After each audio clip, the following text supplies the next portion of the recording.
আমাদের পার্টিতে ডেকে নিজে ঘুমিয়ে পড়েনি তো? স্যার ও নিজের জন্মদিনের পার্টিতে কি করে ঘুমাবে? আরে ওকে কিছু বিশ্বাস নেই, 60 বছর বয়স হয়েছে। সুধীর বাইরে আয় ভাই। হ্যালো। পার্টি আজকেই তো নাকি কাল? হ্যাঁ পার্টি আজই, আই এম শিওর। আমি ওকে একবার ফোন করে দেখি।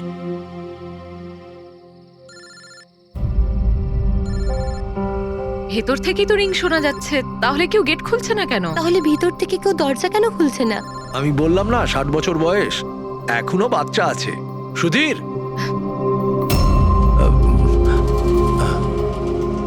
পিছনে জানলার দিকে গিয়ে দেখি। হ্যাঁ স্যার চলুন। চলুন ওদিকে।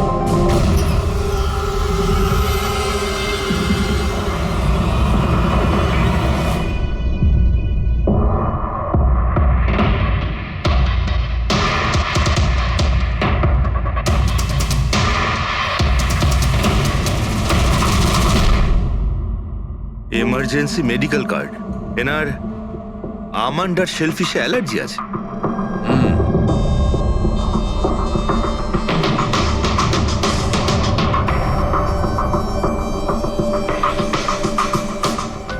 স্যার কেকটাও পুরো খাওয়া হয়নি, এই দেখুন।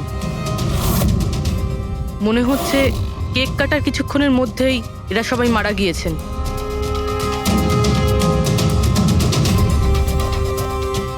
হাতাহাতির কোনো চিহ্নই নেই, সোজা গুলি করেছে।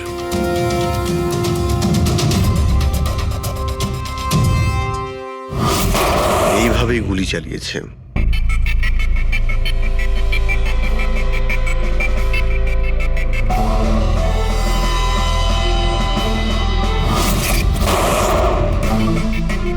আরেকটা লাশ কোথায়? ভেতরে আছে স্যার।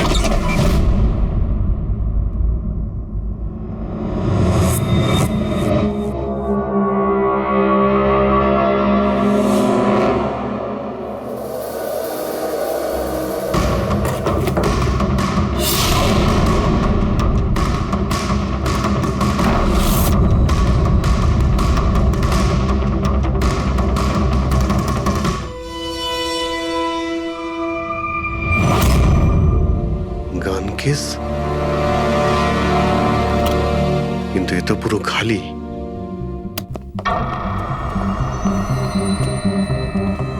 তবে স্যার, এই ঘটনা ঘটেছে কতক্ষণ হয়েছে?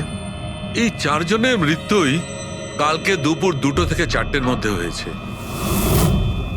এরা কে কিছু জানতে পারলে? হ্যাঁ স্যার, উনি সুধীর বাবু, আর কে উইপস ইন্ডাস্ট্রির চেয়ারম্যান। ওর বড় ছেলে নীল, আর এ ওর ছোট ছেলে রিতেশ। আর ভিতরে যে আছে সে সুধীর বাবুর স্ত্রী মায়া।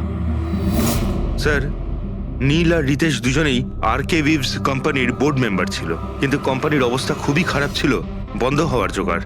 প্রচুর ধার বাকি হয়ে গেছিল, আর বাজারের ধারও মেটাতে পারছিল না, সমস্যা বেড়েই চলেছিল। তাহলে এখানে সেলিব্রেশন কি জন্য হচ্ছিল? স্যার, সুধীর বাবুর 60তম জন্মদিন ছিল।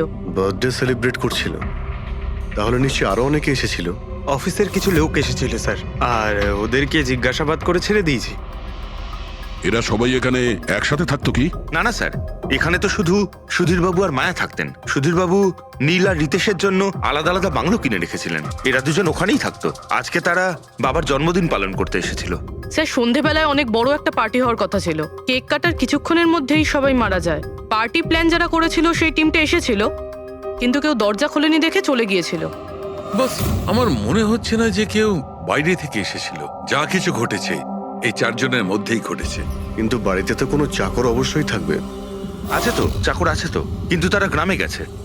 সুধীরবাবু শুধু আজকের জন্য একজন সার্ভেন্ট হায়ার করেছিলেন, সে কাল সকালে কাজ করে গেছিল, আর পার্টি শেষ হওয়ার পরে আজকে এসে পরিষ্কার করার কথা ছিল। পার্টি শেষ হওয়ার আগেই সবকিছু শেষ হয়ে গেছে। মনে তো হচ্ছে এটা মার্ডারই। সরি ডক্টর সালুকে, আমার এটা মনে হচ্ছে যে 4 জন ছাড়াও এখানে আরো একজন ছিল, যে বাইরে থেকে ভেতরে এসেছিল। একটু মন দিয়ে দেখো, এখানে কোনো হাতাহাতির কোনো চিহ্ন নেই, আর প্রত্যেকটা জিনিস নিজের জায়গাতেই আছে। এটা মনে হচ্ছে যে কেউ কেকের মধ্যে কিছু মিশিয়ে দিয়েছিল, যেটা খেয়ে এরা 4 জনই অজ্ঞান হয়ে গেছিল। তারপরে ওই 5 নম্বর লোকটা বাড়ির মধ্যে ঢুকলো, এসে সবাইকে গুলি করে দিল। এটা বস 100% মার্ডার। মার্ডার আর সুইসাইডও। আচ্ছা, তোমরা তো নিশ্চিতভাবে কি করে বলছো? স্যার এই দেখুন, বাকি 3টে লাশের কাছে স্ট্রাগলের কোনো চিহ্ন মাত্র নেই, শুধুমাত্র সুধীর বাবু ছাড়া। এনার পা ভাঁজ হয়ে রয়েছে, অনেকটা ব্লাডও বেরিয়েছে। আমার মনে হয় যখন ওনার গুলি লাগে তখন উনি বেঁচে ছিলেন। যদি উনিও কেক খেয়ে বাকিদের মতো অজ্ঞান হয়ে থাকতেন তাহলে ওদের মতোই পড়ে থাকতেন। ইনি প্রথমে 3 জনকে গুলি করেন আর তারপর সুইসাইড করেন, এরকম মনে হচ্ছে। যদি এটাই হয় তো তাহলে যে বন্দুক দিয়ে গুলি করা হয়েছিল সেটা কোথায়? সেটা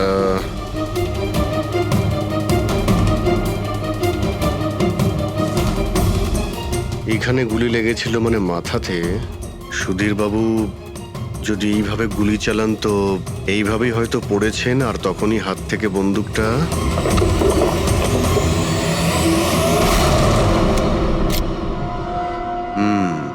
এই হলো বন্দুক। স্যার এই দেখুন, রিতেশের ফোনটা পেলাম। স্যার ও কেক কাটার কিছুক্ষণ পরেই নিজের সোশ্যাল পেজে এই সেলফিটা পোস্ট করেছে। বলছিলাম না, এখানে পঞ্চম ব্যক্তি থাকতেই পারে না। কিন্তু বুঝতে পারছি না কেন, আমার এখনো সন্দেহ আছে। দেখুন, সন্দেহ করা তো আমাদের কাজ। একটা কাজ করে যতগুলো এভিডেন্স আছে, যতগুলো জিনিস আছে, সব বিউরোতে নিয়ে যাই, দেখি এসিপি স্যার কি বলেন। গোলমাল মনে হচ্ছে। বস, আমি ওদের পেটের মধ্যে কেকের টুকরো পেয়েছি। ওই যে কেক ওরা খেয়েছিল, ওই কেকের মধ্যে সেনেটিভ মেশানো ছিল, নেশার ওষুধ। সেনেটিভ? 3 জন খেয়েছে আর অজ্ঞান হয়ে গেছে। 4 জনই? না, 3 জন। নীল, রিতেশ আর মায়া, ওদের 3 জনের পেটের মধ্যেই শুধু কেকের টুকরো পাওয়া গেছে। তার মানে সুধীর বাবু ওই কেকটা খাননি? না দয়া, সুধীর শুধু একজনই ছিল যে গুলি চলবার সময় অজ্ঞান হয়নি। কি সুধীর বাবু নিজের জন্মদিনে এই কেক খাননি? হয়নি, কারণ ওই কেকের মধ্যে বাদাম মেশানো ছিল। কিন্তু স্যার ওনার বাড়ির লোকের তো নিশ্চয়ই জানা আছে যে ওনার বাদাম থেকে অ্যালার্জি ছিল। এক্স্যাক্টলি। তাহলে এই কেক আনলো কেন? অদ্ভুত ব্যাপার। সুধীর বাবুর বার্থডে ছিল আর কেক ওই 3 জনই খেয়েছিল। কেক 3 জনে খেয়েছিল, কিন্তু ওখান থেকে যে বন্দুকটা পাওয়া গেছে তাতে 4টে গুলি খরচ হয়েছে, যেগুলো এদের গায়ে লেগেছে। অদ্ভুত ব্যাপার যে ওর ওপর সুধীরের আঙুলের ছাপ আর আছে। ওই বন্দুকটাও তো সুধীর বাবুর নামেই রেজিস্টার করা। তো সুধীর বাবু প্রথমে ওই 3 জনকে গুলি করে আর তারপর নিজে সুইসাইড করে, কিন্তু কেন? ঝামেলা এড়ানোর জন্য। ব্যবসা ডুবে যাচ্ছে, ধার দেনা বেড়ে যাচ্ছে, এই জন্য নিজের সঙ্গে পুরো ফ্যামিলিটাকেই মেরে ফেলে। আর কি কারণ হতে পারে? হ্যাঁ স্যার, তাই তো মনে হচ্ছে। সুধীর বাবু ইচ্ছে করেই ওই বাদামওয়ালা কেক নিয়ে এসেছিল যাতে ওনাকে না খেতে হয়, আর উনি সেনেটিভ মিশিয়ে ওই কেকটা সবাইকে খাইয়ে দেন। আর অজ্ঞান হওয়ার পরে তাদের মেরে ফেলে নিজেও আত্মহত্যা করেন। রবি, ওই রিতেশ যেটা ফটো আপলোড করেছিল না নেটে, সেটা একটু খোলো তো। কটার সময় তুলেছিল এই ফটোটা? স্যার 2:05 আর আপলোড করেছিল? স্যার 2:07। সালুকে একটা কথা বলো, কেক খাওয়ার কতক্ষণ পরে ওরা অজ্ঞান হয়েছিল? 20 থেকে 25 মিনিট। মানে 2:30 না 2:35? আমার মনে হয় ওরা সবাই ওই সময়ই মারা গিয়েছিল, 2:30 থেকে 3:45-এর মধ্যে। মানে সবকিছু ঘটেছে ওই 40 মিনিটের ভেতরেই। 1 মিনিট, ওই দেখো, ওই ছায়াটা কার? ওই শ্যাডো? এই 4 জন তো এখানে দাঁড়িয়েছিল, তাহলে ছায়া ওখানে গেল কি করে? সেটা ওখানে গিয়েই দেখতে হবে। এই শ্যাডোটা কার ছিল? 2:04। পর্দার পজিশন একদম ঠিক আছে তো? একদম স্যার। পজিশন নিয়ে নি। রেডি? 2:05 ইয়া। আরে এখানে তো কোনো ছায়া দেখতে পাচ্ছি না। তাহলে ওখানে ছায়া কোথা থেকে এলো?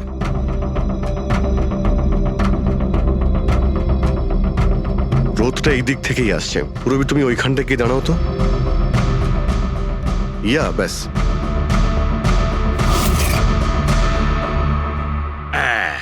এইখানে ছায়াটা দেখা যাচ্ছে, ঠিক যেমনটা ওখানে ছিল, সেম টু সেম। আমি ঠিকই বলেছিলাম, এখানে কোনো 5 নম্বর লোক ছিল। আর সে ওখানেই দাঁড়িয়েছিল যেখানে আমি দাঁড়িয়েছিলাম। এই সেই লোকটাই হবে যে সুধীর বাবু আর তার পরিবারকে মেরেছে। আর সে আমাদের অলমোস্ট ধোকা দিয়ে দিয়েছিল যে এটা মার্ডার কাম সুইসাইড। আর ওর ছায়াই ওকে ধোকা দিয়ে দিয়েছে। কিন্তু স্যার আমরা এই ছায়ার মাধ্যমে খুনি অবধি পৌঁছবো কি করে? খুনির মেন টার্গেট ছিল সুধীর বাবু, আর সে ওই সময় ওখানেই দাঁড়িয়েছিল। নিশ্চয়ই চেনা জানাই কেউ হবে। কারেক্ট। খোঁজ নিয়ে দেখো সুধীরবাবু পার্টিতে কাদের কাদের ডেকেছিলেন।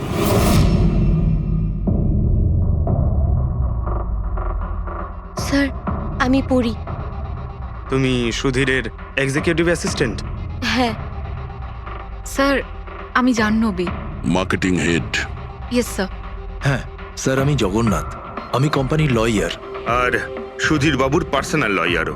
আগে হ্যাঁ, কিন্তু আপনারা আমার কাছে কি জানতে চাইছেন? সুধীরবাবুর কোম্পানিতে প্রায় 300 লোক কাজ করতেন, কিন্তু উনি পার্টিতে শুধু আপনাদের 3 জনকেই ডাকলেন। এরকম কিসের বিশেষ সম্পর্ক ছিল আপনাদের সঙ্গে সুধীরবাবুর? স্যার আমি আগেও বলেছি যে আমি ওনার এক্সিকিউটিভ অ্যাসিস্ট্যান্ট। তো একজন এক্সিকিউটিভ অফিসারের সঙ্গে এতটা পার্সোনাল রিলেশনশিপ? স্যার আমি ওনার শুধু কাজই না, বরং ওনার পার্সোনাল লাইফও ম্যানেজ করতাম। আই মিন পার্সোনাল আর প্রফেশনাল দুটোই।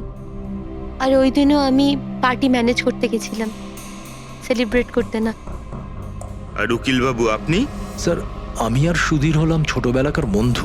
ওর বার্থডে আর আমি যাব না, এটা কি করে হতে পারে? আর আপনি, আপনাকে কেন ইনভাইট করেছিল সুধীরবাবু পার্টিতে? স্যার আমাকে সুধীর স্যার না, নীল ইনভাইট করেছিল। আমি আর নীল খুব ভালো বন্ধু ছিলাম। I see. তো আপনি ওনার পুরো শিডিউল ম্যানেজ করতেন। হুম। তো এই বার্থডে পার্টির দিন কেউ কি আসার কথা ছিল? কোনো মিটিং রেখেছিলেন আপনারা? স্যার ওই দিন ব্যাংক হলিডে ছিল, তার জন্য কোনো মিটিং বা অ্যাপয়েন্টমেন্ট ছিল না। আর ওনার বার্থডে ছিল, তাই উনি পুরো দিন ওনার ফ্যামিলির সাথেই কাটাতে চাইতেন। দুপুর 2টো থেকে 3টের মধ্যে আপনারা কোথায় ছিলেন? স্যার আমি তো আমার বাড়িতেই ছিলাম, ভ্লগ বানাচ্ছিলাম। V blog? Video blog. আমার একটা ইন্টারনেট চ্যানেল আছে যেখানে আমি ভিডিও বানিয়ে আপলোড করি। স্যার আমি বাড়িতে ঘুমোচ্ছিলাম, আমার শরীরটা ঠিক ছিল না। স্যার আমি আমার ফ্যামিলির সাথে ফিল্ম দেখতে গিয়েছিলাম। আচ্ছা, কিছুদিনের মধ্যে সুধীরবাবুর ব্যবহারে কোনো পরিবর্তন দেখেছিলেন আপনারা? হ্যাঁ স্যার, আমি একটা জিনিস নোটিস করেছিলাম। স্যার আজ থেকে ঠিক 1 মাস আগে আমাদের মিটিং চলছিল।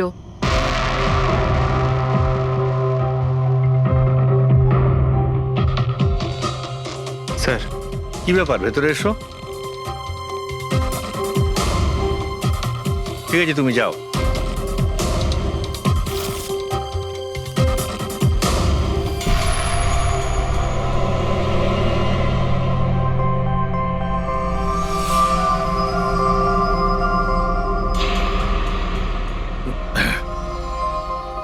Sorry, gentlemen. Meeting is over. বাচ্চাদের পোশাক? Yes sir. আচ্ছা, আর কিছু নোটিস করেছিলেন আপনারা? কোনো অদ্ভুত কিছু? হ্যাঁ স্যার, এই 2 সপ্তাহ আগে উনি আমাকে বলেছিলেন যে উনি ওনার দলিল চেঞ্জ করতে চান। উইল বদলাতে চাইছেন কেন? জানি না স্যার, ওনার দলিলে 3 জন মানুষের নাম ছিল, একজন ওনার স্ত্রী মায়া আর 2 জন ওনার ছেলে। কিন্তু উনি চতুর্থ একজনের নাম জুড়তে চাইছিলেন, অ্যাড করতে চাইছিলেন। কি নাম ছিল ওই চতুর্থ জনের? ওনার নাম তো উনি বলেননি। আপনি কি উইলটা বদলেছিলেন?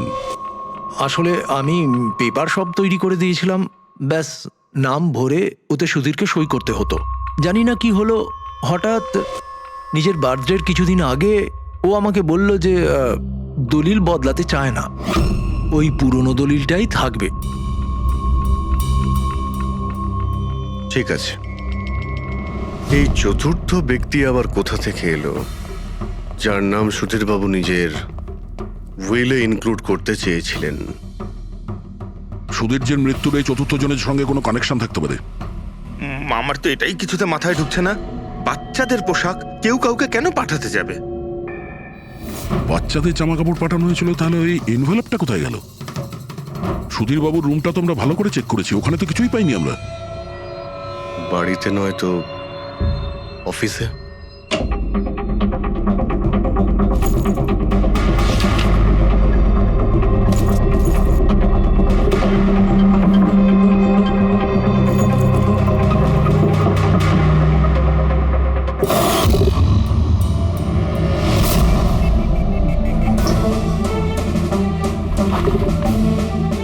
পেয়ে গেছি।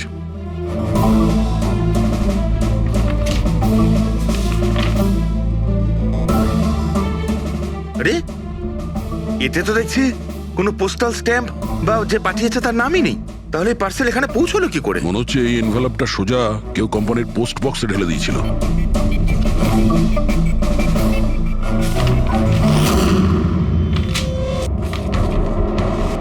এই এনভেলপটা ডক্টর সালুকের কাছে পাঠিয়ে দিই, উনি হয়তো কিছু পেতে পারেন।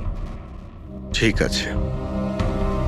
আচ্ছা, এই জাহ্নবী বলছিল যে এই পার্সেলটা দেখে মিস্টার সুধীর একদম চমকে গিয়েছিলেন। হতে পারে কোনো পুরনো স্মৃতি জেগে উঠেছিল। আর তারপর উনি কাউকে কলও করেছিলেন হয়তো। আগের মাসের কল ডিটেলস সুধীরবাবুরটা দেখি এই এনভেলপ পাওয়ার পরে সুধীরবাবু সবার আগে কাকে ফোন করেছিলেন? সুধীরের ফোন এসেছিল অনেক বছর বাদে। কি কথা হয়েছিল আপনাদের দুজনের? খুব রেগেছিল যে আমি ওকে কেন এনভেলপটা পাঠিয়েছিলাম, কিন্তু আমি তো ওকে এনভেলপ পাঠাইনি। কিন্তু কোনো কারণ তো ছিল যাতে সুধীরবাবু আপনাকে সন্দেহ করেন। হ্যাঁ, নিশ্চয়ই। ওই এনভেলপে বাচ্চার জামা ছিল। ওর মনে হয়েছিল ওটা সেই জামাটাই যেটা আমি আর সুধীর আমাদের সন্তানের জন্য কিনেছিলাম। আমাদের বাচ্চার জন্য? আমার আর সুধীরের সন্তান। 30 বছর আগে আমি আরকে ওয়েবস কোম্পানিতে অ্যাকাউন্ট ডিপার্টমেন্টে কাজ করতাম। সুধীরের বাবা সেটার মালিক ছিল। ওখানেই সুধীর আর আমার সম্পর্ক হয়েছিল। আর কিছু বোঝার আগেই আমি বুঝতে পারি যে আমি সুধীরের সন্তানের মা হতে চলেছি। তো আপনাদের দুজনের বিয়ে হয়নি? না, হয়নি। সুধীর তো কথা দিয়েছিল, কিন্তু ওর প্যারেন্টস রাজি হয়নি, কারণ আমি ওদের স্টেটাসে ছিলাম না। ওনারা তো সুধীরের বিয়ে অনেক বড়লোক বাড়িতে আর সেম স্টেটাসে করতে চেয়েছিলেন। তারপরে ওর প্যারেন্টস আর ফ্যামিলি খুব চেষ্টা করেছিল ওকে, আমাকে, এমনকি আমার ফ্যামিলিকেও বোঝানোর জন্য যে আমি বাচ্চাটাকে নষ্ট করে দিই। আমিও ঠিক করেছিলাম যে যাই হয়ে যাক আমি আমার সন্তানকে জন্ম দেবই। 15ই মার্চ 1990 সালে আমার সন্তান এই পৃথিবীতে এসেছিল, কিন্তু সেই রাতেই ও মারা গিয়েছিল। যে বাচ্চাটাকে কোলে নিয়ে আদর করছিলাম, ছোট ছোট জামা কাপড় পরাচ্ছিলাম, কিচ্ছু করতে পারিনি আমি। আমি ভেবেছিলাম যে এরকম সময় তো সুধীর আমার পাশে থাকবে, আমাকে সাপোর্ট করবে, কিন্তু ও তো এর আগেই আমার সাথে কথা বলাটাও বন্ধ করে দিয়েছিল। আর ওই মাসেই ও মায়াকে বিয়েও করেছিল। তো সেই জন্যই আপনি আজ অব্দি বিয়ে করেননি আর এখানে একাই থাকেন? হ্যাঁ। সুধীরবাবু আপনার সঙ্গে যা যা করেছেন তার জন্যে খুব কষ্ট হয়েছে আপনার হয়তো। খুব ঘেন্না করতেন ওকে? আমার থেকে বেশি ঘেন্না ওকে আর কেই বা করতে পারে। উনি আপনাকে আপনার অধিকার দেয়নি, আপনি সম্পত্তিতে ভাগ চাইলেন, আর যখন সম্পত্তি উনি আপনাকে দিলেন না তখন আপনি রেগে গেলেন আর মেরে দিলেন ওকে। আমি ওকে মারিনি, আর আমি ওকে কেন মারবো? আমি তো চেয়েছিলাম যে ও বেঁচে থাকুক আর সারা জীবন কষ্ট পাক। যেদিন সুধীরবাবু মারা যান সেদিন দুপুরবেলা আপনি কোথায় ছিলেন? আমি বাড়িতেই ছিলাম। আপনার কাছে কোনো উইটনেস বা প্রমাণ আছে? কোনো প্রমাণ নেই। হ্যালো, হ্যাঁ স্যার। ওকে স্যার, হ্যাঁ এখানেই আছেন, আমি বলে দিচ্ছি। হ্যাঁ, ইয়েস স্যার। স্যার সালুমকে স্যার ফরেন্সিকে ডাকছেন তাড়াতাড়ি, বলছিলেন যে কিছু দেখা। ওই এনভেলপটাকে যখন আমি ভালো করে পরীক্ষা করলাম তাতে কোনো ফিঙ্গারপ্রিন্ট তো পাইনি, কিন্তু ওই এনভেলপ থেকে আমি ডিএনএর জন্য স্যাম্পল পেয়ে গেছি। যে ওই চিঠিটা পাঠিয়েছে সে মনে হয় মুখ দিয়ে থুতুর সাহায্যে ওটাকে সেঁটে দিয়েছে। আর এইভাবে ওই এনভেলপ থেকে আমি স্যালাইভা স্যাম্পল পেয়ে গেছি, যার থেকে ডিএনএ টেস্ট করতে পারবো। কিন্তু ডক্টর, ডিএনএ টেস্টিং এতে তো 4 থেকে 6 সপ্তাহ লাগবে। হ্যাঁ, আর আমি 5 দিনের জন্য যাচ্ছি দিল্লি এক কনফারেন্সে, কিন্তু তার আগে আমি কিছু প্রাইমারি টেস্ট করিয়ে নিয়েছি। তো স্যার আপনি এই টেস্ট থেকে কি পেলেন? এই টেস্ট থেকে আমি জানতে পেরেছি যে এটা যার ডিএনএ হোক না কেন তার ডিএনএ সুধীরবাবুর ডিএনএ এর সঙ্গে ম্যাচ করছে।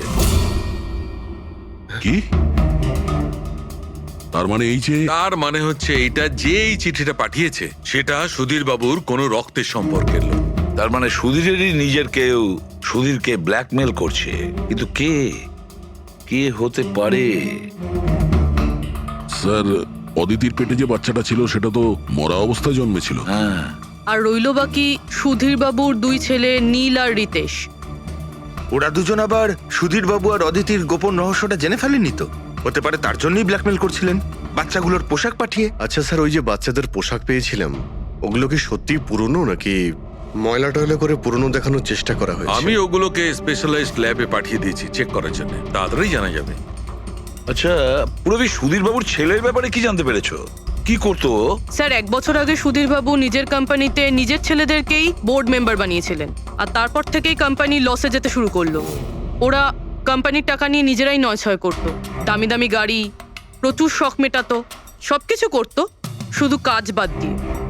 কিন্তু স্যার সুধীরবাবু তার ছেলেদের খুব ভালোবাসতেন, দুজনের জন্য আলাদা আলাদা বাংলো।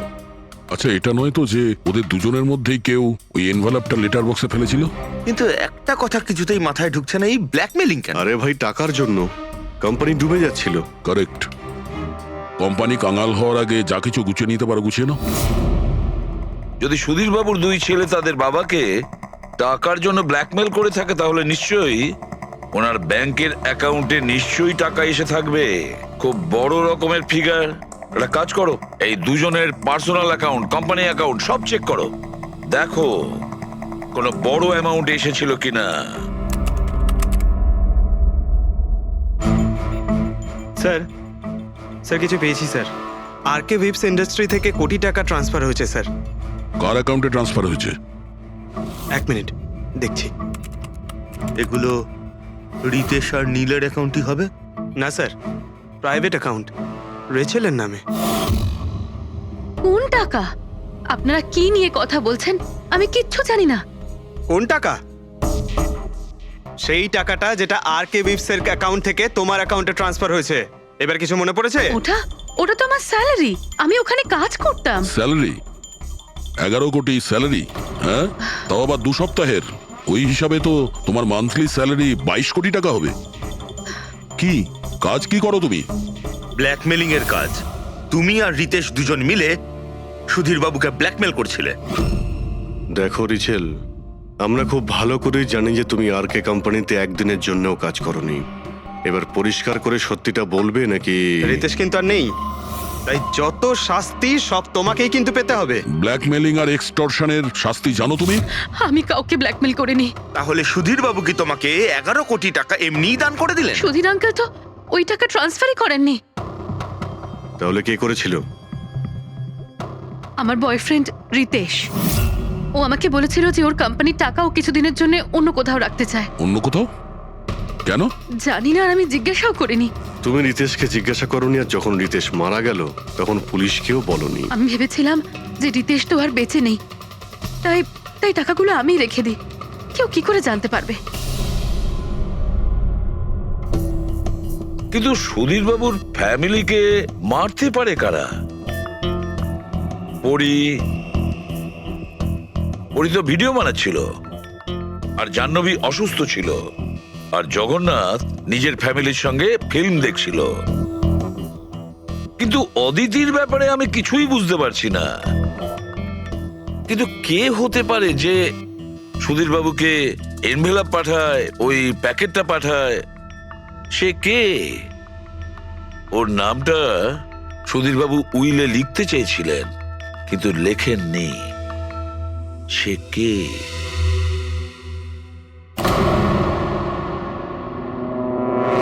প্রেমের দ্বিতীয় কেকটা কোথা থেকে আসলো?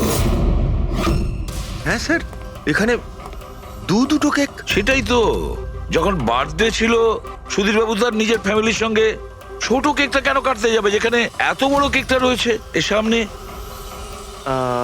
স্যার, যাতে ও রাতে পার্টিতে বড় কেক খেতে পারে। আরে ভাই, সুধীরবাবু কি 18 বছরের বাচ্চা ছিল নাকি যে নিজের বার্থডেতে দুটো কেকের অর্ডার দেবে? স্যার হতে পারে এই কেকটা ওনাকে কেউ গিফট করেছে, এই কিন্তু বাদামওয়ালা কেক। সেটা তো বক্সে নিয়ে আসবে, আর তার উপরে কেক শপের নামটাও লেখা থাকবে। না স্যার, ওখানে তো আমরা কোনো বক্স পাইনি। ছিল না? হতে পারে কেউ এই কেকটা বাড়িতে বানিয়েছে, সেই জন্যই আমরা ওখানে বক্স পাইনি। কিন্তু এই আমান্ড দেওয়া কেক পাঠালোটাকে? স্যার, হ্যাঁ স্যার আমি জাহ্নবীর সোশ্যাল প্রোফাইল চেক করছিলাম। স্যার এখানে ওর অনেক ছবি আছে যেখানে ও কেক আর পেস্ট্রি বেক করছিল। বেকিং ও খুব পছন্দ করে। আমি বেকিং পছন্দ করি, তাতে কি? তো কিছু না, তুমি বাদামওয়ালা কেক বানিয়েছিলে না সুধীর বাবুর জন্য? আমি যখন জানি যে ওনার বাদামে অ্যালার্জি, তাহলে আমি ওনার জন্য বাদাম কেক কেন বানাবো? কারণ তুমি চাইছিলে যে উনি কেকটা না খান, যদি খেতে অজ্ঞান হয়ে যেত না। আর তুমি চাইতে যখন তুমি ওকে মারবে তখন যেন ওর জ্ঞান থাকে, কষ্ট পায় তোমার সামনে, প্রাণ ভিক্ষা করে, তাই না? আরে আমি সুধীর আঙ্কেলকে কেন মারবো? তুমি কেকের মধ্যে সেনেটিভ মেশাওনি রিতেশ, নীল আর মায়াকে মারার জন্য? আপনারা এইসব কি বলছেন বলুন তো? ব্যাস ব্যাস, অনেক হয়েছে। তুমি বলেছিলে না যে ওই দিন তুমি অসুস্থ ছিলে আর বাড়িতেই ছিলে? কোথাও তুমি যাওনি। তুমি পার্টিতে কিভাবে গিয়েছিলে কিনা পার্টিতে? আমি সত্যি 2-3 পর্যন্ত ঘুমিয়েছিলাম। তারপর ঘুম থেকে ওঠার পর আমার মনে হলো যে আমি একটু বেটার ফিল করছি, আর তাই আমি পার্টিতে চলে যাই। এতে আমার কি অন্যায়? তুমি যদি রাত 2টো থেকে 3টে অবধি সত্যিই ঘুমিয়েছিলে, তাহলে 2:30টার সময় যখন সুধীর বাবু মারা যান, তখন তোমার মোবাইল ওনার ঘরের সামনে গেল কি করে? দেখো জাহ্নবী, মিথ্যে বলে কোনো লাভ নেই। আমরা তোমার মোবাইলের রেকর্ড চেক করে দেখেছি। যে সময় সুধীর বাবু মারা যান সেই সময় তোমার ফোনের লোকেশন ওনার বাড়ির কাছেই ছিল। এবার সত্যি বলবে নাকি আরো টাইম ওয়েস্ট করতে চাও? আমি আর নীল একে অপরকে ভালোবাসতাম। আমরা ভেবেছিলাম যে নীলের বাবার বার্থডে, আমাদের কাছে একটা ভালো সুযোগ ছিল ওনাকে আমাদের ব্যাপারটা বলার, আর সেই জন্যই আমি ওখানে যাই। ওখানে গিয়ে নীলকে অনেকবার কল করি, প্রায় 1 ঘন্টা ওখানে ছিলাম আমি, কিন্তু নীলের কোনো কল আসেনি। আমি ভেবেছিলাম নীল হয়তো সময় পাচ্ছে না আমাকে কল করার। মিথ্যে কথা। তোমার মনে হয়েছিল নীল তোমাকে ঠকাচ্ছে, সেই কারণে তুমি ওকে আর ওর পুরো ফ্যামিলিকে মেরে দিয়েছো। এই আপনারা কি বলছেন বলুন তো? আমি বেকিং করতে ভালোবাসি, তার মানে তো এটা নয় যে খুনটা আমি করেছি। ইন্টারনেটে রেসিপি দেখে তো যে কেউ কেক বানিয়ে ফেলতে পারে। কেক বানানো কি এমন কঠিন কাজ? আর রিতেশের গার্লফ্রেন্ড রেচেল, ও তো বেকিং করে। আপনারা ওকে কি কেন কিছু জিজ্ঞেস করছেন না? সবাইকে জিজ্ঞেস করবো আমরা। ডাকো সবাইকে। ভীষণ ইন্টারেস্টিং কেস এটা। এরকম খুব কম হয় যে এতজনের কাছে একটা লোকের প্রাণ নেওয়ার জন্য সুযোগও আছে আর মোটিভও আছে। আপনারা আবার? আরে স্যার, আমি কেন মারবো ওনাকে? আপনি নীলকে বিয়ে করতে চেয়েছিলেন, ওর ফ্যামিলির লোকেরা রাজি হয়নি। এ তো খুব বড় একটা কারণ খুন করার। আর সুধীর বাবুর ফ্যামিলির জন্য আত্মমর্যাদা, সোশ্যাল স্ট্যাটাস অনেক গুরুত্বপূর্ণ ব্যাপার ছিল। এর সবচেয়ে বড় এক্সাম্পল অদিতি দেবী। আর সুধীর বাবু এই নিজের সম্পত্তি আর স্ট্যাটাসের জন্য আপনার জীবন নষ্ট করে দিয়েছেন। তাহলে আপনার থেকে বেশি ঘৃণা আর কে করতে পারে? আমার কাছে পয়সার কোনো মূল্য নেই, আর না কোনো বিষয়ে রিগ্রেট। আফসোস তো তোমার হওয়ার কথা রাচেল। এখানে তো 5,000 টাকার জন্য মানুষ মানুষকে খুন করে, আর তুমি তো বসে বসে 11 কোটি টাকা পেয়েছো। আর আপনি? আপনার হাতে তো সুধীর বাবু তার লাইফের রিমোট কন্ট্রোল দিয়ে দিয়েছিল। আপনি সবই জানতেন ওনার ব্যাপারে। এটাও জানতেন যে উনি ওনার গানটা কোথায় রাখেন। দেখুন, আপনাদের যা ইচ্ছে বলতে পারেন। আমি আপনাকে আগেও বলেছিলাম যে আমি সেদিন ঘরে ভিডিও ব্লগ বানাচ্ছিলাম, চাইলে আমার ফোনও চেক করতে পারেন। হ্যাঁ হ্যাঁ, নিশ্চয়ই। ওই দেখি, জানা তো যাবে কিভাবে ভিডিও ব্লগ বানানো যায়।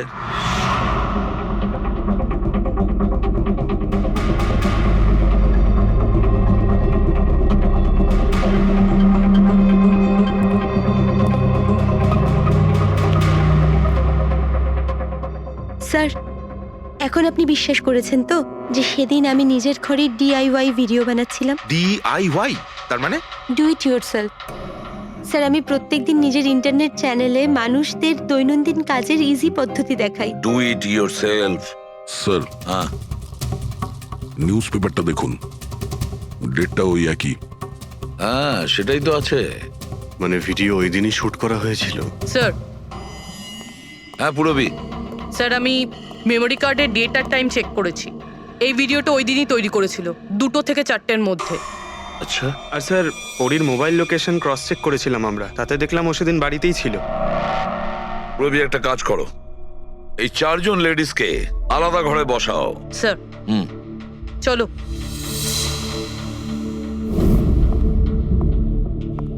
স্যার, কি ভাবছেন আপনি? সমস্ত প্রমাণ তোর পক্ষেই দেখছি। এই কেসটা তো আমি অন্ধকারে ডুবে যেতে দেখছি। ঠিক একটা কথা তো পরিষ্কার, যখন অন্ধকার হয় তখন কোনো ছায়া পড়ে না, কিন্তু আমার মনে হয় এই পুরো কেসটাই ছায়ারই খেলা। সানডাইল জানো তো? সানডাইল এই জিনিসটা আসলে সূর্যের আলো কোন দিকে যায় সেই অনুযায়ী টাইমটা দেখায়। হ্যাঁ, সানডাইল এমন একটা জিনিস যেটা থেকে আমরা আকাশের সূর্যের পজিশনটা বুঝতে পারি, যেটা থেকে আমরা সময়টা আন্দাজ করতে পারি। এবার দেখো, আমাদের পৃথিবী ঘুরতে থাকে আর সেই জন্য সূর্যের অ্যাঙ্গেলটাও বদলে যায়, যেটার কারণে সানডাইলে ছায়ার পজিশনটা বদলাতে থাকে। এটা তো মাথায় ঢুকে গেছে স্যার, কিন্তু এটার এই কেসটার সাথে কি সম্পর্ক বলুন এর তো? সঙ্গে সম্পর্ক আছে ফেডরিক। পরি, এই পুরো প্রমাণগুলোই আমরা পরীর কাছ থেকে কালেক্ট করেছি। পরি সে এমন একজন কেউ পুরো এভিডেন্স গুলো ম্যানিপুলেট করতে পারে, মেমোরি কার্ডের ডেটটাও চেঞ্জ করতে পারে, পুরো এভিডেন্সেস কন্ট্রোল করতে পারে। কিন্তু সূর্যকে কন্ট্রোল পরি করতে পারে না। ভুলে যেও না যে সূর্য কোনো সময়ই ভুল সময় সে দেয় না। তার মানে ওরই ভিডিওতে ডেট আর টাইম দুটোই চেঞ্জ করে দিয়েছে।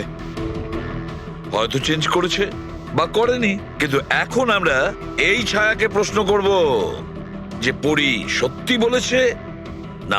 এই সেটিংটা একদম সেরকমই হয়েছে যেমন পরীর ভিডিওতে ছিল। আর রোদও সেই রকম আছে সেদিন যেরকম ছিল। শুধু পরীর জায়গায় পুরবি দাঁড়িয়ে আছে। স্যার, আমরা এখানে কি করব? আগামী 6 ঘন্টা পর্যন্ত পুরবীকে এইভাবেই দাঁড়িয়ে থাকতে হবে যেভাবে ভিডিওতে পরী দাঁড়িয়েছিল। আমরা এটাই দেখতে চাই যে যদি পরী সত্যি কথা বলে তাহলে 2 থেকে 4টের মধ্যে পুরবীর মুখে ঠিক সেই জায়গা থেকে রোদ্দুর পড়বে যেমন পরীর মুখে ছিল। আর স্যার, যদি আমার ছায়া পরীর ছায়ার সাথে ম্যাচ না করে তো? তো দেখতে হবে। ক্যামেরা অন করো।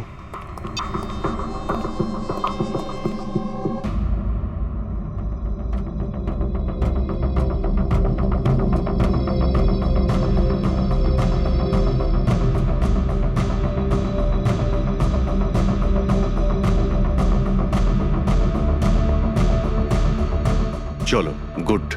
ওকে পুরবী, রিল্যাক্স। আচ্ছা, কি আছে এই ভিডিওতে? আরে দেখতে দাও ভাই।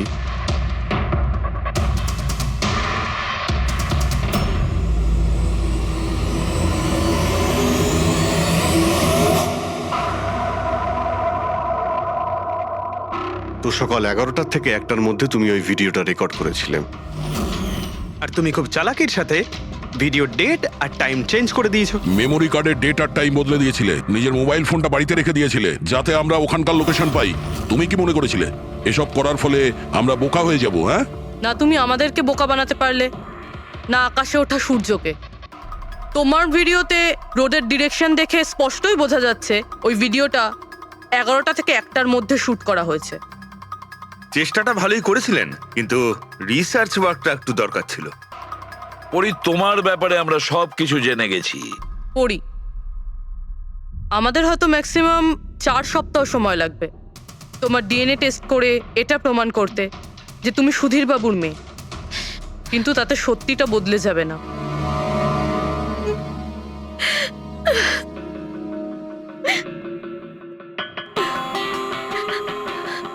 আমি ওনাকে মারতে চাইতাম না, একদমই মারতে চাইতাম না ওনাকে।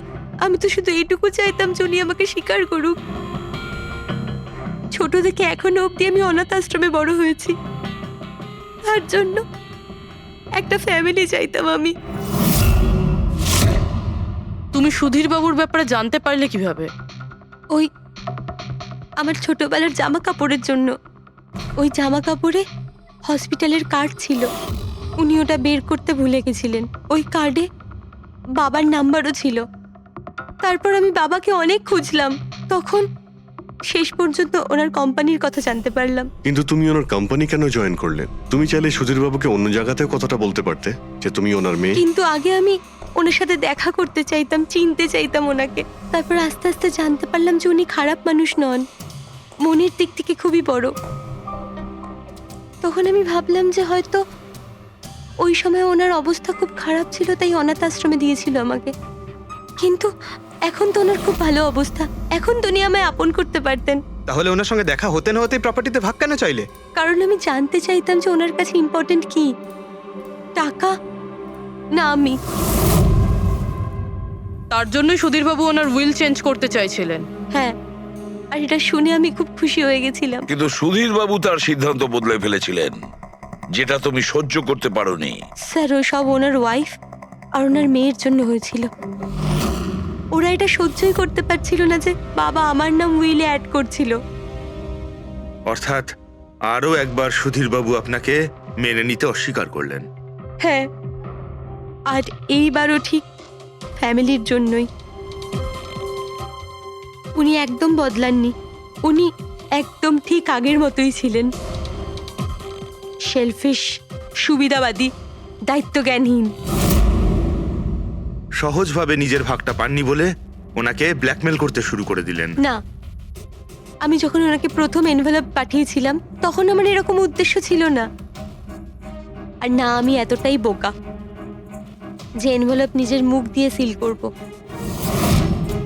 আমি তো এটাই ভাবতাম যে অ্যাটলিস্ট উনি আমাকে নিজের ফ্যামিলিতে ইনক্লুড করুক, আমার নিজেরও একটা ফ্যামিলি হোক। আর তার জন্যই আমি বাবার জন্মদিনের দিন নেশাযুক্ত ওষুধ দিয়ে বাদামের কেক নিয়ে ওনার বাড়িতে গেছিলাম। Happy birthday to you.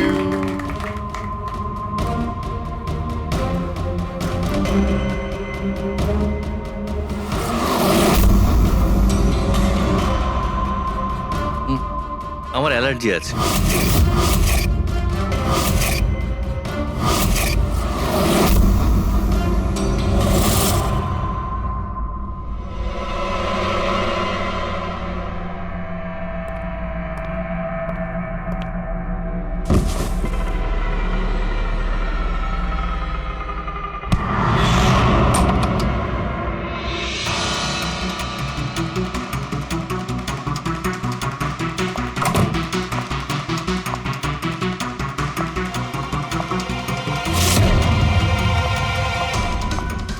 বাবা,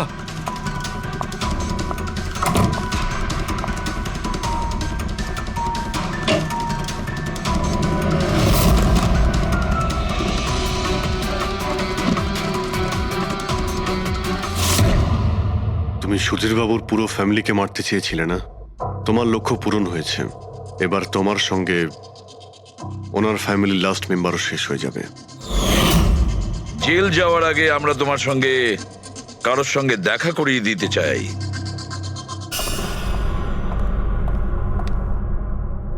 ইনি অদিতি দেবী, তোমার মা। মা, আপনাকে মিথ্যে বলা হয়েছিল যে আপনার সন্তান মৃত জন্ম নিয়েছিল।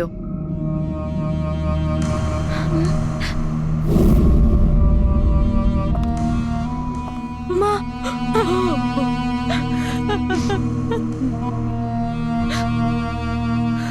ওর এই সুধীর বাবু আর তার ফ্যামিলিকে শেষ করে দিয়েছে। আমরা দুঃখিত, আপনারা দুজন আবার বিচ্ছিন্ন হয়ে যাচ্ছেন।